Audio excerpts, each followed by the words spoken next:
जी हाँ दोस्तों, नमस्कार। तो सबसे पहले मैं अपने सभी विद्वान साथियों को, विषी बहनों को, सभी जो हमारे कॉम्पिटिटिव एग्जाम की तैयारियां कर रहे हैं उन सभी विद्यार्थीगण विषी बहनों को मैं जितेंद्र क्लासेस की इस ऑनलाइन कक्षा की तरफ से और आप सभी लोगों को बहुत बहुत अतल दिल की गहराइयों से स्वागत करता हूं, अभिनंदन करता हूं, साधुवाद देता हूं विद्यार्थीगण।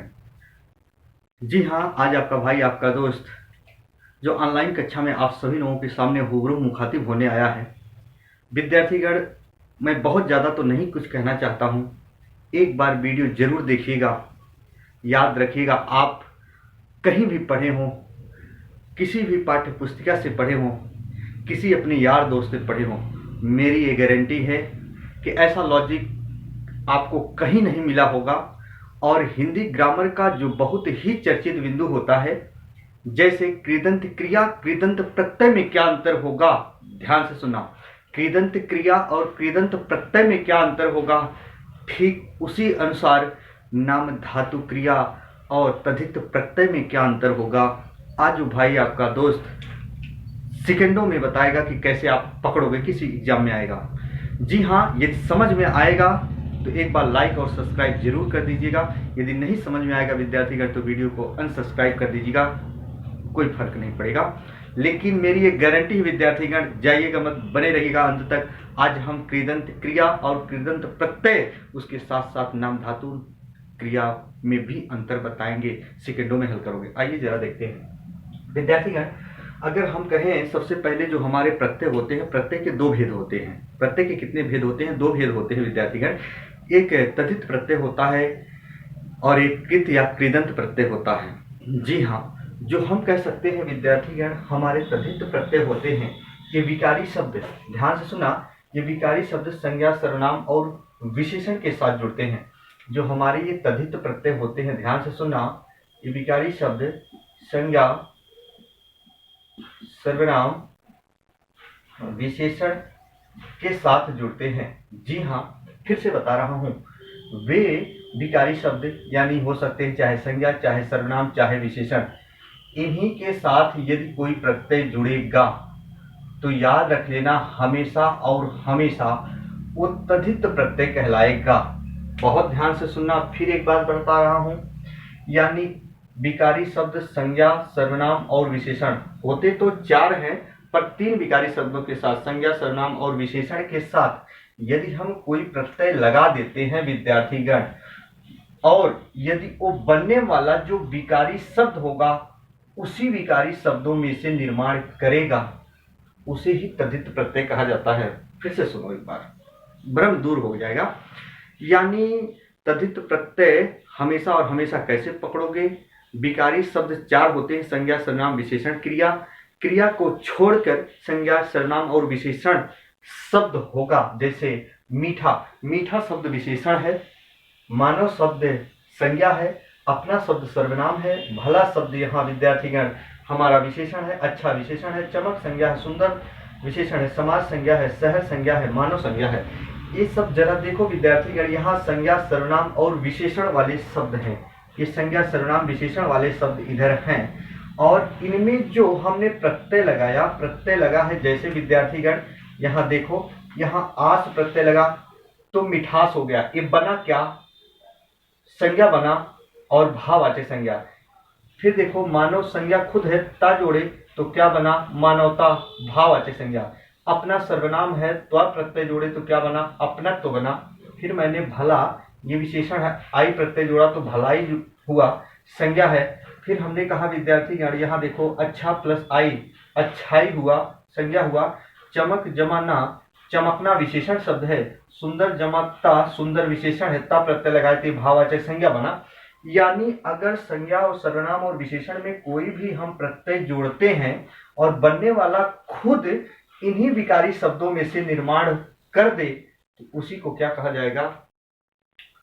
तद्धित प्रत्यय कहा जाएगा। बहुत ध्यान सुनना, क्या कहा जाएगा? तद्धित प्रत्यय। एक तो जिसमें वो प्रत्यय जुड़ेगा उस संज्ञा, सर्वनाम और विशेषण होना चाहिए। प्रत्यय जोड़ने के बाद जो बनने वाला शब्द होना चाहिए वो संज्ञा, सर्वनाम और विशेषण ही होना चाहिए विद्यार्थीगण। अब समझ गए होंगे। जैसे शहर में ई शहरी, जैसे मानव में ई मानवी। ध्यान से सुनो। आओ कृदंत और कृत प्रत्यय क्या होता है। विकारी शब्द 4 में से विद्यार्थीगण 3 विकारी शब्द यहाँ भाग लिए, बची थी क्या विद्यार्थीगण, ध्यान से सुनना, क्रिया। जी हाँ, क्रिया। क्रिया बची थी तो कृदंत प्रत्यय में भाग लेती है। तो क्रिया या धातु के साथ हम कह सकते हैं ये भी कि धातु या क्रिया के साथ जो प्रत्यय हम जोड़ते हैं, बहुत ध्यान से सुनना, धातु या क्रिया के साथ यदि हम जो प्रत्यय जोड़ते हैं विद्यार्थीगण, पर बनने वाला शब्द क्रिया का रूप धारण ना करे, क्रिया का रूप धारण ना करे, क्रिया का रूप धारण ना करे, ध्यान से सुनना, यदि क्रिया का रूप धारण कर लेगा तो नाम धातु क्रिया होगी विद्यार्थीगण। उसका भी उदाहरण देंगे, आज जीवन का सारा भ्रम दूर होगा। तो लिख ये क्या है, धातु है, और अक इसमें हमने प्रत्यय जोड़ा तो क्या हो गया, लेखक विद्यार्थीगण। अब लेखक क्या है, संज्ञा है, पर क्रिया का निर्माण नहीं किया। यानी धातु या क्रिया में कोई भी प्रत्यय यदि हम लगा दें तो बनने वाला शब्द क्रिया नहीं बनना चाहिए, वो भी संज्ञा, सर्वनाम या विशेषण बने। लेकिन इधर आपको ध्यान देना है, जिसमें प्रत्यय जोड़ना है वो या तो क्रिया होनी चाहिए या तो धातु होनी चाहिए, इसमें प्रत्यय जुड़ेगा। बनने वाला शब्द जो इधर बनेगा वो या तो संज्ञा बनेगा, या तो सर्वनाम बनेगा, या तो विशेषण बनेगा। बहुत ध्यान से सुनना। लेकिन विद्यार्थीगण ये जो तद्धित प्रत्यय होते हैं, संज्ञा, सर्वनाम और विशेषण में जो प्रत्यय जोड़ते हैं वो इन्हीं विकारी शब्दों में से निर्माण करता है। लेकिन जो कृदंत या कृत प्रत्यय होते हैं, हमेशा धातु या क्रिया में हम कोई प्रत्यय लगाते हैं, लेकिन क्रिया का रूप धारण ना होकर विद्यार्थीगण हमेशा और हमेशा इन्हीं 3 विकारी शब्दों में से संज्ञा, सर्वनाम और विशेषण का निर्माण किसी का भी कर दे तो याद रखना कृदंत या कृत प्रत्यय का उदाहरण होता है।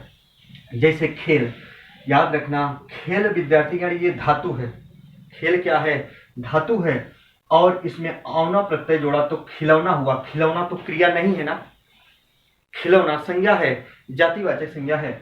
जैसे लूट जमा एरा, लुटेरा हुआ। लूट तो हमेशा धातु है। लिख जमा आई किया, लिख क्या है, धातु है। आई किया, लिखाई किया विद्यार्थीगण। लिखना होती तो क्रिया हो जाती, नाम धातु क्रिया हो जाता। जैसे पढ़ जमा आई, पढ़ाई कर दिया, ये भी धातु है। और पढ़ाई विद्यार्थीगण और लिखाई ये भाववाचक संज्ञा, जहां आई आ जाए, जैसे हम कहें अच्छाई, भलाई, बुराई, पढ़ाई, याद रखना है सब भाववाचक संज्ञा। तो खेल जमा आड़ी, खेल क्या है विद्यार्थीगण, धातु, आड़ी यहाँ प्रत्यय। खिलाड़ी हुआ, खिलाड़ी हुआ विद्यार्थीगण, खिलाड़ी हुआ। खिलाड़ी ये संज्ञा है, किसका खिलाड़ी है, इसका खिलाड़ी है, तो खिलाड़ी क्या होगा, संज्ञा। लेकिन खेलना क्रिया होगी, वो भी घड़ी आ रही, परेशान मत होना। उड़ जमा आन, उड़ान विद्यार्थीगण। तैर जमा अक, तैराक। ऐसे हंस धातु है, आई, हंसाई, भाववाचक संज्ञा। यानी जो कृदंत प्रत्यय होते हैं क्रिया या धातु के साथ जुड़ते हैं हमेशा और हमेशा, याद रखना। लेकिन जो बनने वाला शब्द होता है, इधर ज्यादातर विकारी शब्द संज्ञा का निर्माण करता है, या सर्वनाम या विशेषण हो सकता है। लेकिन जो तद्धित प्रत्यय होता है वो संज्ञा, सर्वनाम और विशेषण के साथ जो प्रत्यय जोड़ता है, और इधर विकारी ही शब्दों का निर्माण करता है, संज्ञा, सर्वनाम और विशेषण का ही। आइए आज हम कृदंत और कृदंत प्रत्यय और कृदंत क्रिया में अंतर बताने वाले हैं विद्यार्थीगण, जिसको सुनकर आपका दिल वार वार हो जाएगा। परेशान होने की जरूरत नहीं है। आइए जरा देखते हैं क्या होगा। सब में अंतर देखेंगे विद्यार्थीगण, फिर आप समझ जाओगे। एक बार इसका स्क्रीनशॉट ले लो, फिर हम समझते हैं। स्क्रीनशॉट ले लो विद्यार्थीगण।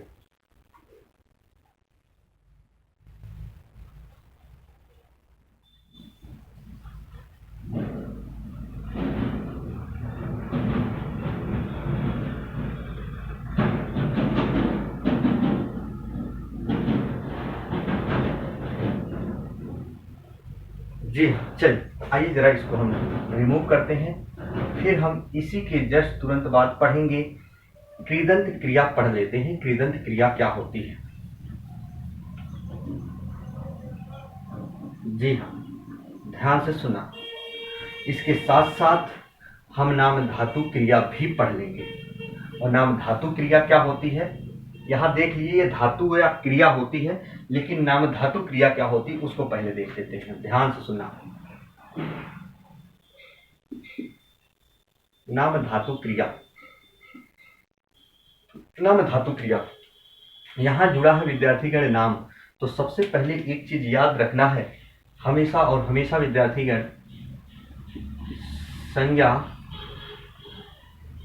या सर्वनाम या विशेषण, बहुत ध्यान से सुनना, बहुत ही मजेदार बिंदु है।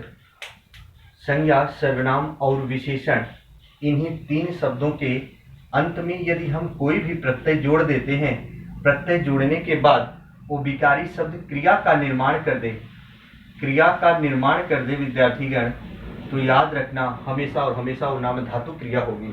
आइए अंगुली पे नचाओगे, वो शब्द संज्ञा, सर्वनाम या विशेषण होना चाहिए। जैसे मैंने कहा रंग, और इसी में विद्यार्थीगण बहुत ध्यान से सुनना, ना प्रत्यय जोड़ दिए, बनने वाला शब्द क्या हो गया, रंगना। अब रंगना ये क्या बना, क्रिया, लेकिन इसमें क्रिया नहीं बना है। बहुत ध्यान से सुनो विद्यार्थीगण, एक बार लाइक वाला बटन जरूर प्रेस कीजिएगा देखने के बाद, यदि समझ जाना, कहीं भी देखे होंगे तो नहीं समझ में आया होगा। फिर हम कहें विद्यार्थीगण ऐसे लज्जा प्लस आना जोड़ दें तो क्रिया का निर्माण होगा विद्यार्थीगण लजाना, और लजाना है क्या, क्रिया बन रहा है। तो जब संज्ञा, सर्वनाम और विशेषण में कोई प्रत्यय जोड़ दें और क्रिया का निर्माण हो जाए उसे नाम धातु क्रिया कहा जाता है। जैसे सर्वनाम हम ले, अपना जमा आना, आना, तो विद्यार्थीगण ये क्या हुआ, अपनाना, कोई चीज अपना रहे हो, अपना रहे हो, क्रिया है, क्रिया है। मजा आया दोस्तों, जरा देखो, लेकिन यहाँ क्रिया नहीं था, यहाँ संज्ञा में नहीं जुड़ रहा था, समझो लॉजिक। जैसे विद्यार्थीगण हम कहें चमक जमा आना, आना, अब यहाँ हुआ चमकाना, और विद्यार्थीगण चमकाना, चमकना में अंतर है, चमकना विद्यार्थीगण चमक प्लस ना, चमकना और चमकाना में अंतर, चमकाना क्रिया हो गई, ये चमकाना कोई चीज हम पोंछ रहे हैं, रगड़ रहे हैं, चमका रहे हैं, तो ये चमकाना क्रिया हुई, चमक भाववाचक संज्ञा, चमकना विशेषण हुआ। विद्यार्थीगण याद रखना, हर एक लॉजिक समझना, जैसे गरम प्लस आना गरमाना, ऐसे ही देगा विद्यार्थीगण, तो समझ जाना हमेशा और हमेशा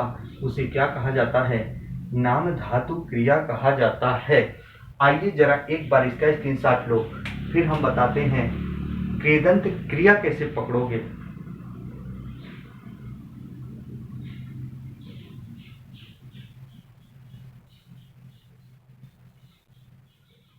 जी हाँ, बहुत ध्यान से सुनो,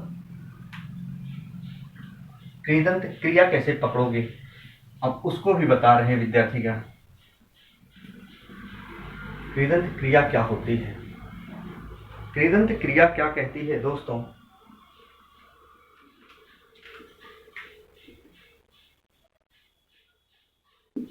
कृदंत क्रिया, यहां देखो, ये कृदंत प्रत्यय कृदंत क्रिया है। तो कृदंत क्रिया किसे कहा जाता है, ना प्रत्यय के अलावा, ध्यान से सुनो, ना प्रत्यय के अलावा कोई भी प्रत्यय लगाने से यदि शब्द क्रिया का रूप धारण कर ले, क्रिया का रूप धारण कर ले, तो उसी को क्या कहा जाता है, कृदंत क्रिया कहा जाता है। यानी विद्यार्थीगण हमारी जो हिंदी है, हमेशा और हमेशा विद्यार्थीगण जो हिंदी की क्रिया बनी है, हमेशा और हमेशा धातु में ना प्रत्यय लगाने से हमारे हिंदी की क्रिया का निर्माण होता है। और यदि किसी भी धातु में विद्यार्थीगण हमेशा और हमेशा किसी धातु में ना प्रत्यय के अलावा, किसी धातु में ना प्रत्यय के अलावा विद्यार्थीगण यदि हम कोई भी प्रत्यय लगा दे, वो शब्द क्रिया का रूप धारण कर ले, तो वो क्या होगा, कृदंत क्रिया, क्रिया का रूप धारण कर ले। देखो यहाँ क्रिया का रूप धारण कर ले। जैसे हम बात करें विद्यार्थीगण, बहुत ध्यान से सुनो, जैसे मैंने कहा पढ़, तो ये ना जोड़ेंगे तब भी पढ़ना होगा, क्रिया होगी, लेकिन ना नहीं जोड़ना है, तो पढ़ जमा ता, ये क्या हो जाता, पढ़ता। चल जमा एगा, तो विद्यार्थीगण क्या हो जाएगा, चलेगा। और हम ऐसे कह दें विद्यार्थीगण, जैसे देखो, जी हाँ, जब देखो यहाँ हम बहुत शब्द लिखने वाले हैं, बहुत अच्छे अच्छे। जैसे विद्यार्थीगण यहाँ कह दें लिख, लिख जमा एगा, तो क्या होगा? लिखेगा। क्या हो गया विद्यार्थीगण? लिखेगा। यानी ये धातु है, ये भी धातु है, ये भी धातु है, लेकिन ना प्रत्यय के अलावा कोई प्रत्यय यदि हम लगा देते हैं और वो शब्द क्रिया का रूप धारण कर लेता है तो उसे ही कृदंत क्रिया कहा जाता है। एक बार इसकी साथ लो विद्यार्थीगण। जी हाँ, समझ गए होंगे। जैसे कोई भी प्रश्न हो, यहाँ पढ़ लिया तो पढ़ जमाता, चल जमा एगा चलेगा, लिख जमा एगा लिखेगा। तो याद रखना हमेशा और हमेशा धातु में ना प्रत्यय के अलावा कोई प्रत्यय जोड़ने से यदि वो शब्द रूप क्रिया का रूप धारण कर ले उसी को कृदंत क्रिया कहा जाता है। कृदंत क्रिया में विद्यार्थीगण जो बनने वाला शब्द होता है वो हमेशा और हमेशा क्रिया होगी, लेकिन कृदंत प्रत्यय में जो बनने वाला शब्द होता है वो क्रिया का निर्माण नहीं, संज्ञा शब्द का निर्माण करता है या सर्वनाम या विशेषण का निर्माण करता है। लेकिन ज्यादातर जो बनने वाला शब्द होता है कृदंत प्रत्यय में उस संज्ञा का निर्माण करता है।